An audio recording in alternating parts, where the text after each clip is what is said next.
একটা মৃত্যু, ফের বিতর্কে যাদবপুর বিশ্ববিদ্যালয়ে ক্যাম্পাসে একটি অনুষ্ঠান, সেই অনুষ্ঠান চলাকালীন বিপত্তি। এক ছাত্রীর অচৈতন্য অবস্থায় তাকে উদ্ধার করা হয়। এই ছাত্রী অনামিকা মণ্ডল, ইংরেজি বিভাগের ৩য় বর্ষের ছাত্রী তিনি। তাকে অচৈতন্য অবস্থায় নিয়ে যাওয়া হয় হাসপাতালে, তবে তাকে মৃত বলে ঘোষণা করা হয়। মৃত্যু কিভাবে, কি কারণেই বা মৃত্যু, পুরো বিষয়টি খতিয়ে দেখা হচ্ছে। ময়না তদন্তের রিপোর্টের অপেক্ষায় এই মুহূর্তে পুলিশ। ফের বিতর্কে যাদবপুর, এবার বিশ্ববিদ্যালয়ের ইংরেজি বিভাগের ৩য় বর্ষের ছাত্রীর রহস্য মৃত্যু ঘিরে শোরগোল। মৃত অনামিকা মণ্ডল, বাড়ি বেলঘরিয়া নিমতা এলাকায়। জানা গিয়েছে বৃহস্পতিবার রাতে বিশ্ববিদ্যালয়ের ৪ নম্বর গেটের কাছে সাংস্কৃতিক অনুষ্ঠান চলছিল। অনুষ্ঠান মঞ্চের ঠিক উল্টো দিকে একটি পুকুর রয়েছে। রাত 10:15 নাগাদ অনামিকাকে পুকুরে ভাসতে দেখেন ক্যাম্পাসে উপস্থিত ছাত্রছাত্রীরা। তাকে উদ্ধার করে স্থানীয় একটি বেসরকারি হাসপাতালে নিয়ে যাওয়া হয়।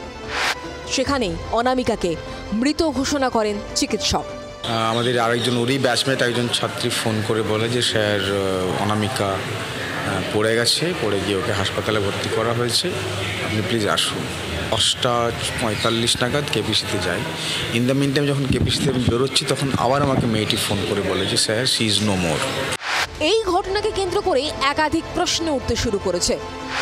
অনুষ্ঠান চলাকালীন কিভাবে পুকুরে পড়ে গেলেন অনামিকা?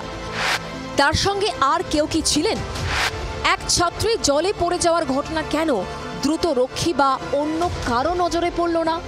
ঠিক পেছনে যে ছোট্ট স্টেজ, সেখানে রাত প্রায় 12:15 পর্যন্ত চলছে সাংস্কৃতিক অনুষ্ঠান। এই অবস্থায় সেই অনুষ্ঠান চলাকালীন আনুমানিক রাত 10:15 থেকে 10:25 মধ্যে ইংরেজি 3য় বর্ষের ওই ছাত্রী এই রাস্তা ধরে সোজা হাঁটছেন।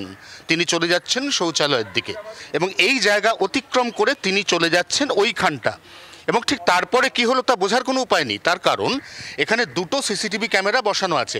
একটা রয়েছে এই ভবনের ঠিক সামনে, এই সিসিটিভির মুখ রয়েছে বিশ্ববিদ্যালয়ের গেট অর্থাৎ মেন রাস্তার দিকে। আবার ঠিক গেটের মুখে লাগানো যে সিসিটিভির ক্যামেরা, সেটা এই রাস্তাটাকে কভার করছে ঠিকই, কিন্তু গলির মধ্যে সেই সময় নির্দিষ্ট করে কি হচ্ছে সেটা জানার, বোঝার বা দেখার কোনো উপায় নেই, কারণ গোটা জায়গাটা সিসিটিভি ক্যামেরার আওতার মধ্যে নেই।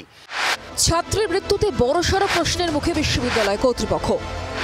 বৃহস্পতিবার রাত 8টা পর্যন্ত অনুষ্ঠানের অনুমতি ছিল, তা সত্ত্বেও রাত 12:15 পর্যন্ত অনুষ্ঠান চলেছে বলে অভিযোগ। প্রশ্ন উঠছে, নির্ধারিত সময়ের পর কেন অনুষ্ঠান থামালো না বিশ্ববিদ্যালয় কর্তৃপক্ষ? প্রোগ্রাম চলেছে সেটাও আমাদের কাছে তার খবর নেই। সিকিউরিটি তো আমাদের সিকিউরিটির কিছু সমস্যা রয়েছে। শুক্রবার ঘটনাস্থলে যায় যাদবপুর থানার পুলিশ। ঘটনাস্থল থেকে নমুনা সংগ্রহ করেন ফরেন্সিক বিশেষজ্ঞরা। ক্যামেরায় কমল ও তরুণের সঙ্গে শ্রেয়সী ও অয়নের রিপোর্ট, জি 24 ঘন্টা। বাংলার আওয়াজ, বাঙালির আবেগ, জি 24 ঘন্টা।